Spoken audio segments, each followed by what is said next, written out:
everyone. I've never spoken in front of this many people, so I'm a little nervous. I took a homeopathic remedy. I'll let you know if it works. So I'm constantly spying on people. And in case you're wondering, yes, I've been spying on you a little.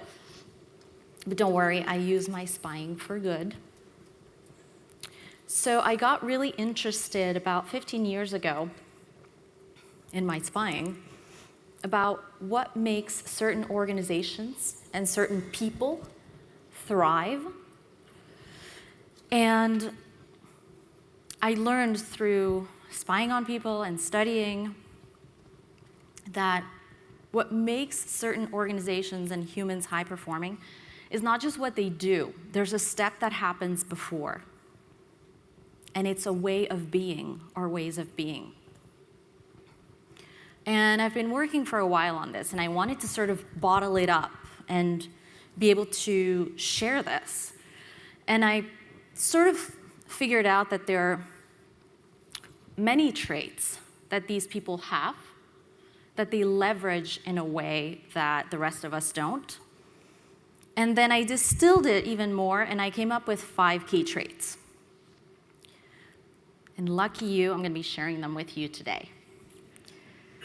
So these are ordinary traits.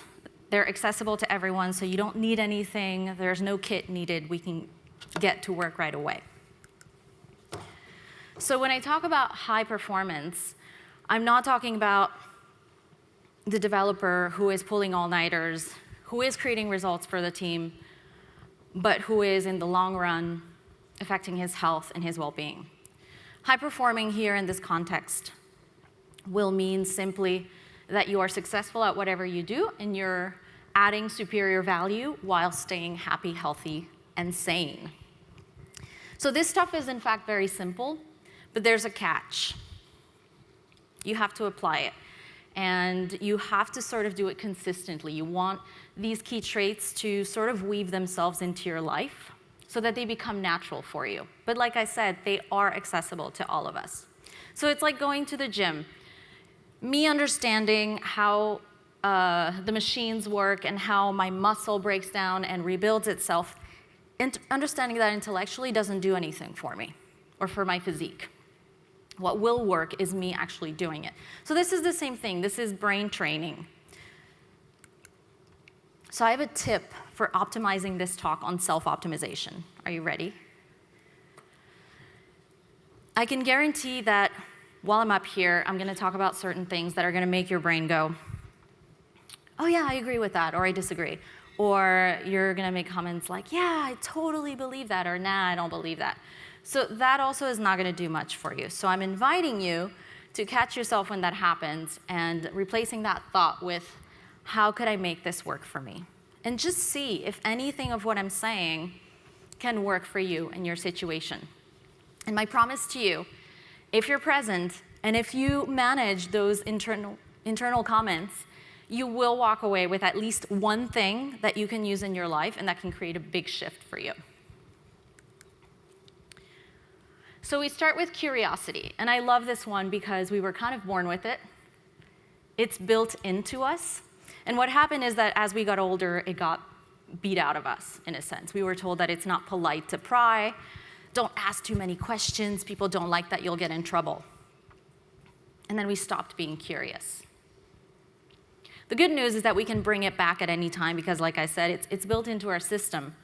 And what I noticed about high-performing humans is that they're curious their whole lives. When I was in university, I used to wait tables.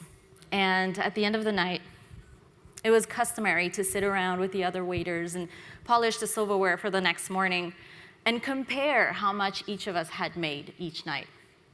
And there was one guy who consistently brought in more than everybody else. His name was Brian. And I'm not talking $20 or $30, like double the average what other people were making. So of course I went to spy on him. And I saw that he would hang out with his tables for a little bit, I'm talking 30 to 45 seconds before he took their order, and he would say, so I'm curious, are you feeling adventurous tonight, or what's your level of spice tolerance, or who cooks at home, and what do you like or not like about what he makes, so I can recommend something else. And he would joke with them, but really be curious about them. And that was his secret. People felt like they were important. People felt like he wanted to know them. And not surprisingly, they bought the wine that he recommended, and at the end, they tipped him a lot more. So it's not just waiters that benefit from being curious in life. I can guarantee that anybody in any role, in any profession, in any situation, can benefit from being curious. I like to call curiosity the gateway drug to high performance, because what it does is it gives us broad data about the world around us, about situations, dynamics between people. It makes us understand what makes people tick, how to get them engaged, how to get them enticed, how to connect with people. The more curious I am about someone, the more I know about how to reach them. Curious people are magnetic for that reason, because people around them feel like they want to get to know them. And magnetic people get what they want in life. You can also use curiosity for breakdowns. So it's a way to solve a problem without judgments and without adding fuel to the fire. So we can try it right now. Think of a situation where you don't agree or you're disappointed with a decision that someone else made. And I don't know about you, but my first reaction when that happens is I want to go to that person and say, what the hell were you thinking? I don't agree with that, and immediately unload my disappointment on them. But if we use curiosity, we would say, you know what? I'm really, really curious to know what led you to come to that conclusion, or would you please help me understand how you came about with blah, blah, blah, right? So you're coming from a place of curiosity, and then the person doesn't feel attacked. They're like, oh, this person just wants to understand. And then their defenses go down. And then you can start having a conversation about it. Then the door is open. And there's also a magic question I like to add at the end of those conversations.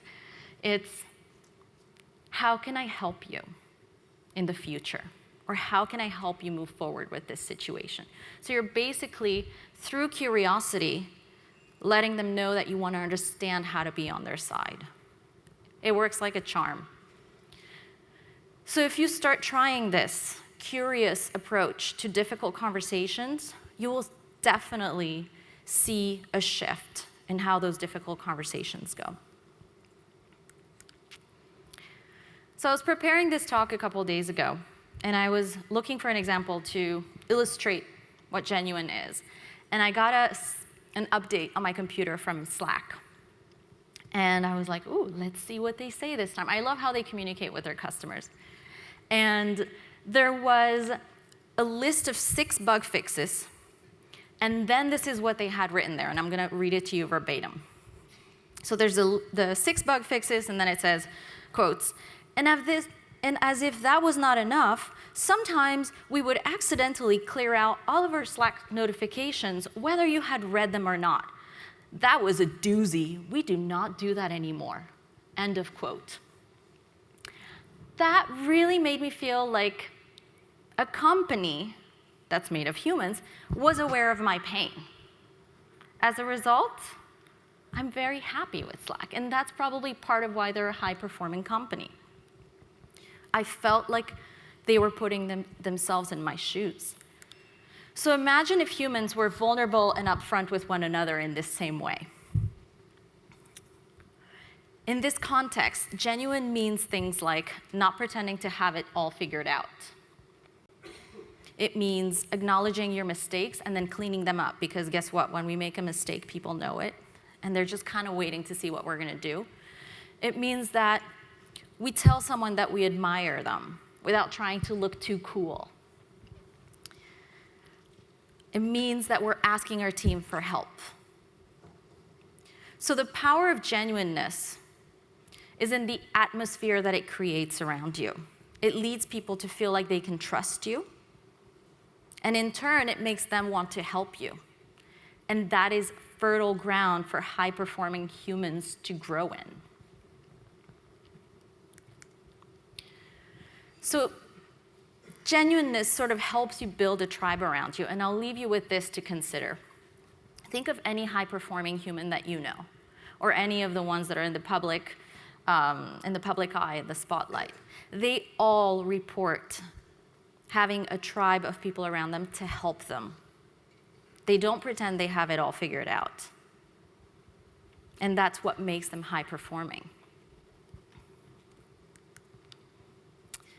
Next, we have undivided, and this means basically that my inner self matches my outer self. It's very simple. So first, it means I know who I am and what I'm committed to being, who I'm committed to being.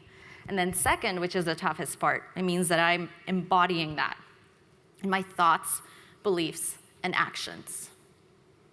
And these two work in tandem. They reinforce each other. So I'll give you an example. I know that one of the things I like to be is generous. And I don't mean with money, but time, smile, whatever. And sometimes in my life, I'm not able to be generous. I find it very difficult. And I forget and I fall off the wagon. And I have to write it down on a Post-it note. I have to find ways to remind myself. I'll put it on the door. Who are you going to be generous with today, or how are you being generous? So that I can make sure that I continue matching how I'm behaving out there in the world with who I say I am. Years ago, I worked with an expert in communication skills. This is a person who's an author, very renowned in his field, so I was thrilled to start working with them because I was going to learn a lot about how to successfully communicate with human beings. Imagine my surprise when I saw this person banging their fist and yelling at their staff when a letter had a sentence that they didn't like. Imagine my horror when I learned that he would send emails to his staff at 3 a.m.,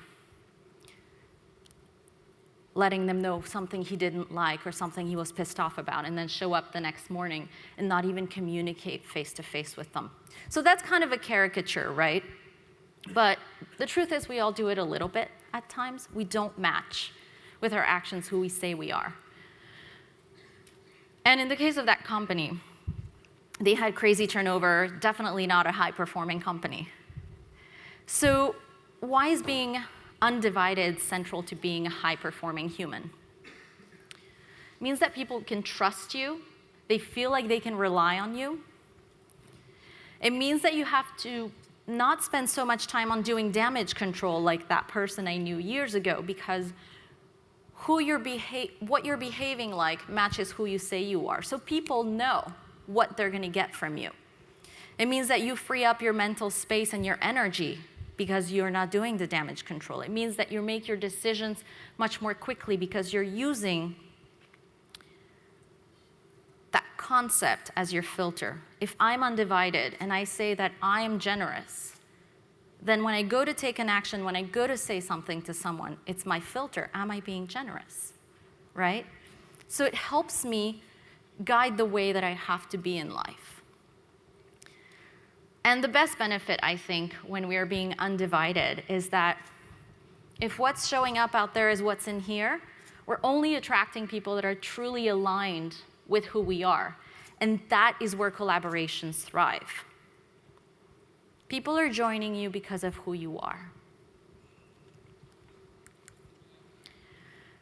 So think of a situation where you were disappointed with a choice you made or an outcome you had in your life.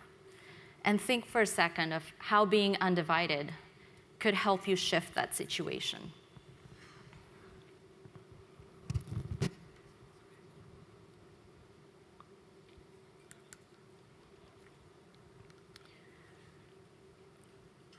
One of the reasons why the Zappos of the world are high-performing companies is because they're not only clear on what their mission, vision, values, all that internal stuff is, they are constantly checking in with their client to ensure that the client is in fact experiencing their mission, vision, values, etc. So they're checking to see if there's a match. they're both self-aware and other-aware. What if humans had the same level of attention with each other? If we were able to check in with others and see what's happening with them. Because here's the thing, self-awareness is all the rage these days, and it's hugely important for sure, but it's only half of the equation. We need both in order to perform optimally.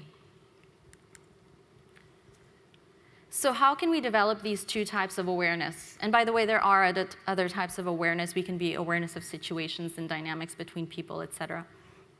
But for these two, it's very simple, but we find it really hard to do. To develop these awarenesses, we just have to be quiet sometimes. Start listening, start observing.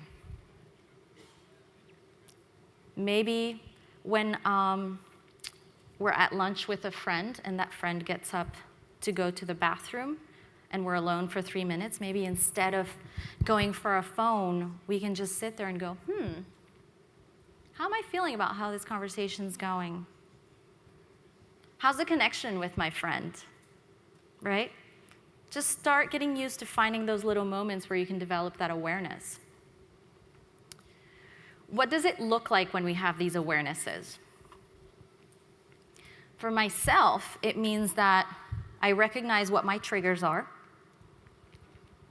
Self-awareness would also mean that I know when my defenses are going up. When I hear excuses flying out of my mouth, I know that something's up with myself.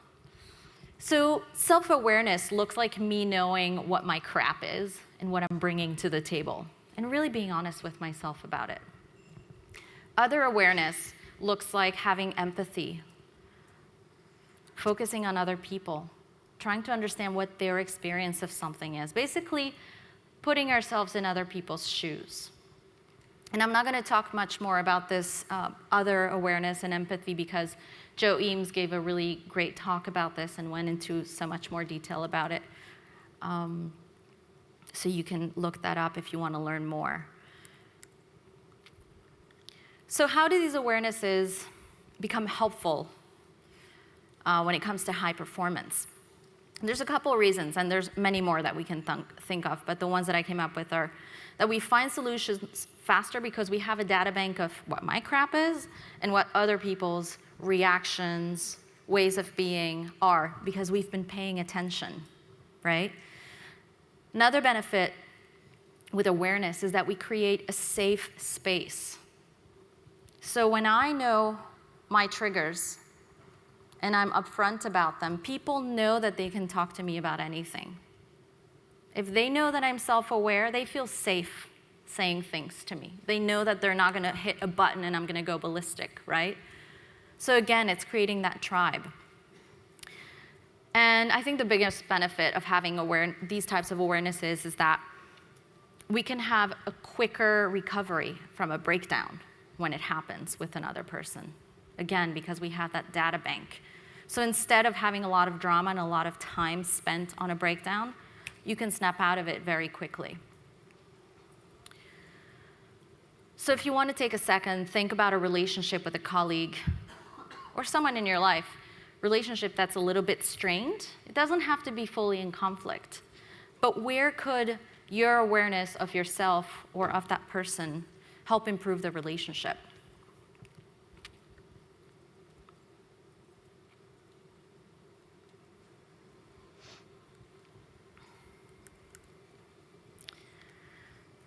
So if you retain only one thing from this talk, this would be it. This is the most powerful one. And it's my favorite because this is all about defining what I need to bring into my life in order to perform optimally. So this is about me becoming my own gatekeeper in my life, in a way. The benefits of being selective, and I'll explain what I mean in a minute, mean that I regain clarity, I gain control of my time and energy. And you'll see why. I was at Burning Man a couple of years ago. Has anybody here ever been to Burning Man? No? Yes? Okay. Those of you who haven't been, go. And I went to see a talk titled Unspeakable Courage, given by a woman. And it was a talk on what it takes to live a life worth living. And why did she title it Unspeakable Courage? It's because it's actually really hard to do. It takes a lot of discipline. And at one point during the talk, she drew a line on the floor like this with her foot. And she said, what are you no longer willing to tolerate? What are you no longer willing to put up with in your life? And she was talking about us as individuals. She wasn't talking about, whatever, that horrible boss that I don't want to deal with anymore or whatever. For me, what that question meant was, what kind of sloppy behaviors am I no longer willing to tolerate in myself? What kinds of negative self-talk do I want to keep out from now on? What's my line in the sand about those behaviors of mine? And those questions completely transformed my existence. I left there and everything changed. I started my consulting and coaching practice. I got really, really, really focused on what it is that I'm doing with my life, how I do it, why I do it, who I do it with. I got really selective about everything because I got the connection between what I'm letting into my life and what's happening in my life. And then my health, my joy, my performance, my fulfillment, everything skyrocketed as a result of me starting to ask those questions, to be selective about how I live my life. How can you guys practice selectiveness to leverage it for your own high performance? There's a very simple equation that I always share with people when I'm talking about this. It's what you take in equals the outcomes in your life. This is financial, emotional, spiritual, physical, you name it. It means